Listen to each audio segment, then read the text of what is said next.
Hello, BookTube. I have a bit of mail for you today on a sunny but very cold day here in Boston. A cold start to a week that is not going to be cold. Temperature is going to be twice what it is today tomorrow, and it's going to stay that way for the rest of the week. But today is a freakish little reminder of what winter was like. Just brutally windy and freezing cold outside. And naturally, of course, as luck would have it, I had errands to run for part of the morning. So I couldn't just sit in comfort all bundled up to my nose with the bean under the blankets next to my arm the whole time. Instead, I had to go out in this weather. And naturally, some of the errands that I had to do today, were only today. There was no other day that they would work. So there are going to be days later in the week when I'm not going to have any errands to do, and it's going to be comfortable enough to do them. I will compensate by taking the bean for nice long walks on those lovely days. But we've got a little mail, even so. More mail is coming. This is the first shipment of mail, but I already have a full slate of videos to do and one pressing deadline for today that it's got to be done, so I might as well do it. I might as well, it'll be later today that I will do it, but still, it's on my mind. So we'll just deal with the first shipment of mail. I have 2 periodicals and 2 packages.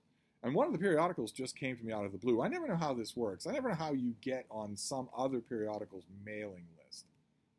I never expressed any interest in this thing. I never signed up for it. I would never sign up for it. But it came anyway. It's a catalog for something called Serena and Lily. Do any of you know what this is? There are American locations there. There's one in Boston. But it's a shishi houseware type thing of a type that it would never occur to me to get any of these things. Not only, of course, are they ridiculously expensive. Maybe if you run a hedge fund and build money out of honest people, then you can afford this sort of stuff. But I do not run such a hedge fund and could not and would not. Why would I get a $400 set of bed sheets when, with a little bit of shopping, a little bit of patience up in Vermont, I can get the same thing for $1? Why would I do that? Why on earth would I do that? Once it's done going through the laundry, it's just as clean whether it's $400 or $1. But it's full of displays like this. You have the lovely that's water with sailboats out the window, and here the room is suffused with light, and it's got these big, comfy chairs and a comfy sofa, and not only not a single book in sight, but clearly the people who live in this room don't even know what a book is. If you were to mention book, they'd say, what an odd word. Does it have a U in the middle? And they would immediately be on their phones Googling, what is that? What is a book? And that room is a perfect example. Let's go back to it here. There is the room. I guess a tray for your wine glasses, because there's nowhere to put anything except this little table over here. Emphasis on little because, of course, it doesn't need to be big because, what was it again? A book is never going to be on that table. Why would you ever do that? And notice the lamp is all the way exiled off on the side there. It's obviously not meant for reading. Imagine, though, all of I was going to say you bookish people, but that's all of us. Imagine what we could do with a room like that. First of all, you've got this offensive open wall space. That would be bookcases all the way to the ceiling. But you would also move things around. What a criminal waste here. Obviously, there should be either a chair or the side of a couch directly at these windows. What a criminal waste to have them so far away from anything. And the lamp, of course, would be much closer to facilitate reading. But look at this. This is those chairs. Those blue chairs right there are $4,000 a piece. The little ottoman in the middle there is $2,000. The floor lamp is $600. that floor lamp exiled off to the side is $600. So I don't know how I got on their mailing list. Obviously, I'm not interested in buying anything from, what was it, Serena and Lily. And then there's also the new GQ. I guess that Nicolas Cage has some sort of movie or TV show to produce or to pump because he's on the cover. Nicolas Cage is fearless. Absolutely ridiculous. Absolutely ridiculous contention. I haven't read anything in here. I only started to look. I started to page through just page by page right from the beginning and got right away to 4-foot tall, 10-pack-a-day tobacco addict Tom Holland, who plays Spider-Man. And here he is advertising a Prada bag. That's the size of it. It's made of slave labor. It has this ugly triangle embossed logo. You can't do anything about it. You can't remove that. That's part of the fabric. And the stitching along the sides, the thing that actually keeps it, that actually holds it together, and that attaches it to its to the. I don't know if you can make it out there. There's a brace that the detachable shoulder strap attaches onto.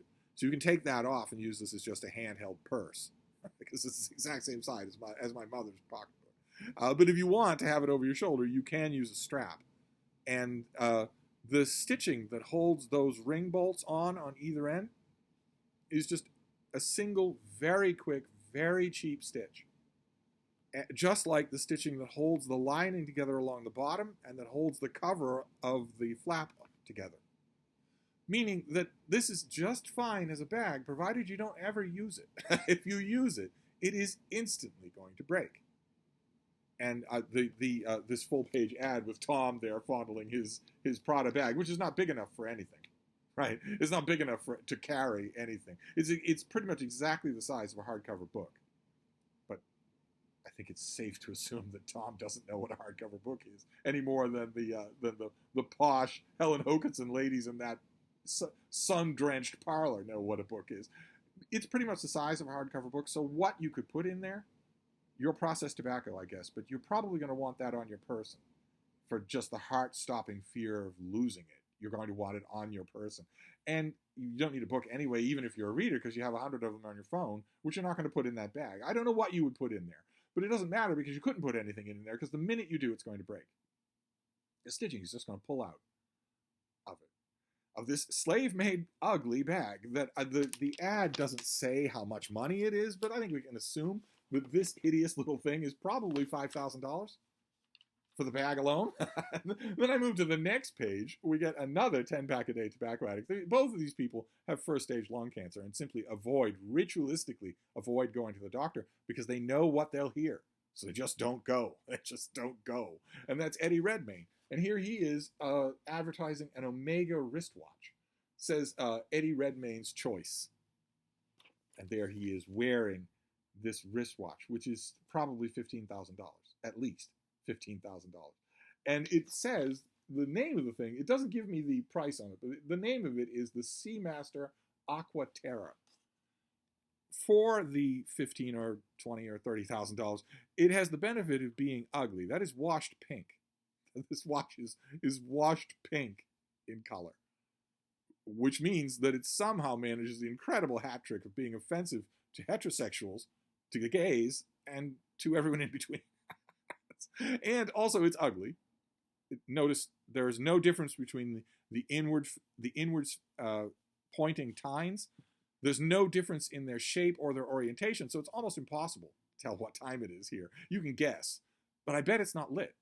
And it has all those really dude bro Cormac McCarthy small numbers around the ring there. Most of the people that can drop $30,000 on a wristwatch don't ever bother to learn what those things are, and they aren't calibrated to be accurate anyway. And despite the ostentatious name, Seamaster Aqua Terra, I guarantee you this thing would die immediately if you eat so much as moist.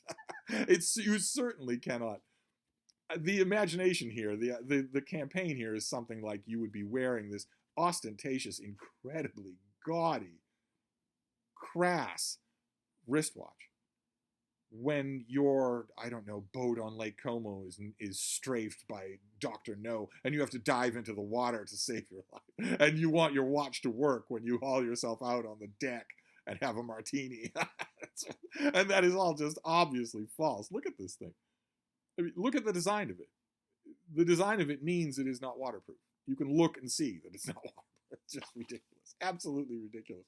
I have to assume that these things work, that these ads work, but I don't know who they work on. But anyway, we have two packages, and one of them is a priority mail envelope. So it might be one of you misbehaving and sending me a book. Not good. Let's see what this is. Oh no, this is from a publisher. Oh, great. Oh, okay, all right. This is once again from my editor at the Martha's Vineyard Gazette. We saw a book just the other day from the Martha's Vineyard Gazette. This is another one. This is from Lake Union Publishing, which is an arm of Amazon Publishing. Am I right to remember that? Yes, this Lake Union is the literary fiction arm of Amazon Publishing. They do some really, really good books. And this is by Julia Spiro, and it's called Full. Very nice looking thing. Notice how interesting cover design is, right? That would not be as interesting a cover if it were the color photograph that it's obviously taken from. It's the slight blurring, the slight artistic impression that has washed over it that makes it interesting. Very, very nice. So this comes out, do we have a date on this? This comes out in April as a $25 hardcover. And it's by Lake Union Publishing, and it is classified as book club fiction. I did not know that that was getting its own classification. That's pretty interesting. So what is this? To all her followers, she advocates for an authentic and transparent life. In reality, she's living a perfect lie. Wellness influencer. The main character is an influencer. It was only a matter of time. Wellness influencer Ava Maloney's enormous success is based on total transparency, extolling the well-documented virtues of her full, balanced life. But the truth is, Ava's social media platform is built on a lie, and her double life is beginning to take its toll. Escaping Los Angeles for a luxury wellness retreat on Martha's Vineyard, ding ding, there we go, Ava believes she can get everything back on track. No fans will be the wiser to the real reason for her visit. With the help of other guests, staff, and a supportive local, Ava begins regaining control of her body, her mind, and her life. I wonder what the problem is. Something there's a specific problem. I wonder what it is. Is it substance abuse or something else? Except someone is onto her, threatening to expose the secret she's hidden for so long. Ava was prepared to face her demons, but not publicly, not yet. The fallout might also force Ava to finally reconcile who she's been pretending to be with who she actually is, a woman discovering the real meaning of a full and balanced life. Right. So that final sentence in the pub sheet, the back cover description, I think tips the hand of what the happy ending of this book will be, which is that the character will realize that she's flawed, that she's been living a lie. She will confess that to her followers, and her following will hugely increase as a result of that, which I don't think would happen in real life. But this was waiting to happen. I've often thought about writing a novel very similar to this, only much meaner. This doesn't seem like a mean novel, or it wouldn't be book club fiction. I've often thought about writing a book like that about a young fitness influencer of the type that I watched so much of on YouTube and hate so much for their hypocrisies. They're all such thoroughgoing liars. Just everything they say, everything they imply. Some of them will be brave enough to remind you that you're only seeing a tiny fraction of their life on camera, and that the tiny fraction you're seeing is rehearsed, scripted, perfectly calibrated. You're not seeing anything like the real person. Some of them occasionally will remind their subscribers of that. Most of them don't. Most of them do just what we're told Ava does here, which is to project an authenticity that absolutely is not there. That absolutely is not there. This sounds fascinating. I not only because it's a commissioned review. I'm assuming that the author, Julia Spiro, has some connection with the vineyard. Let's see here. She lives year-round on the vineyard. Okay, with her partner, their son, and their 2 rescue dogs. Good for her. Not only am I connected to it for that, because it's a commissioned book review, and those are always fun, but also because I'm a YouTuber. Seems weird to say. Believe me, it's weird for me to say, but it's true. I don't know if Julia Spiro is, but I will know right away how good. If she doesn't have a YouTube channel, I will know right away how good her research is. Right? Which is kind of weird. Ordinarily, I have to do research in order to check on an author's research, but in this case, I will know instantly if the feel of it is right. The feel of what she relays is right. Even though I'm not a mega influencer. Because unlike Ava and unlike those fitness influencers and unlike all the other huge figures in the non-tech world, most of the tech influencers that have millions of subscribers got them, honestly. But most other influencers, the way they get that big is by lying. And I am not lying when I talk about being a weird, ranty old bookworm. I'm not lying. And so it hasn't happened. So let's see what this next one is. Oh, that's fascinating. That's fascinating. Full. That is great. Okay, this next one is fairly big, but it's also a paperback. This is also an advanced copy. Oh boy, and it's from Tor again. Fantastic. Boy, somebody at Tor has suddenly noticed that I exist. That's wonderful. That is wonderful. Remember that, well, if you've been watching this channel for a long time, you will know that for years I would look from afar on for instance, Thomas at SFF 180 is plugged into every single science fiction fantasy publisher in America. I would look at things that he got and think, boy, that'd be great. And then I think, well, it would be great, but it's understandable that they don't send it since you don't review it. And as usual, when I get something like this, I have to remember to review these things. That's just, even if I don't like them, I still have to remember to give them some ink. That's just singing for your supper. If Tor is going to be good enough to do this. This is big. This is a nice, big, fat book. Okay, so what have we got here? This is going to be a hardcover. It's going to be $30, and it's coming out in late June. This is In the Shadow of Lightning by Brian McClellan. A ton of ecstatic blurbs on the cover. Big, thick thing. How many pages is this? Almost 600 pages. So what have we got here? Damir Grappo is an outcast.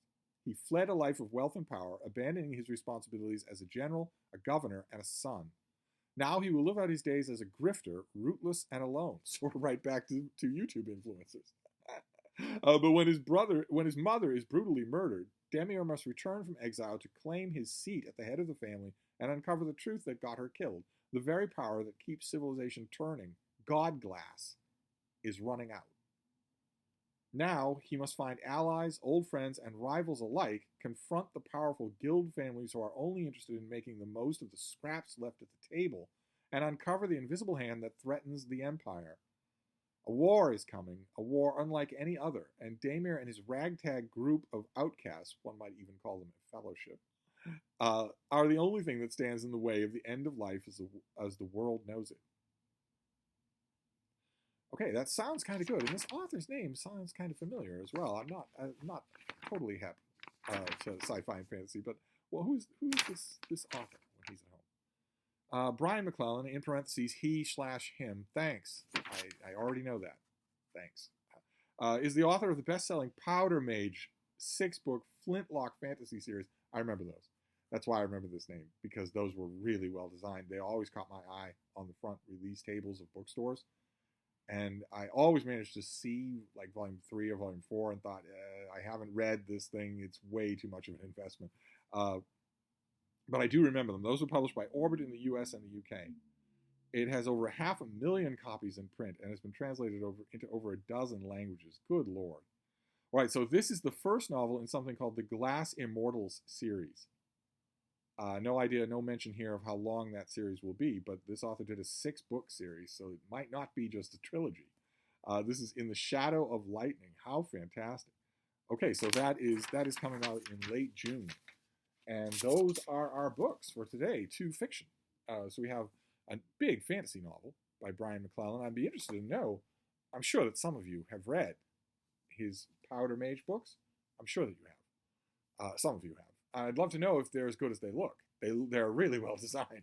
And then we have Julia Spiro's book, Full, about what happens when an influencer decides to come clean.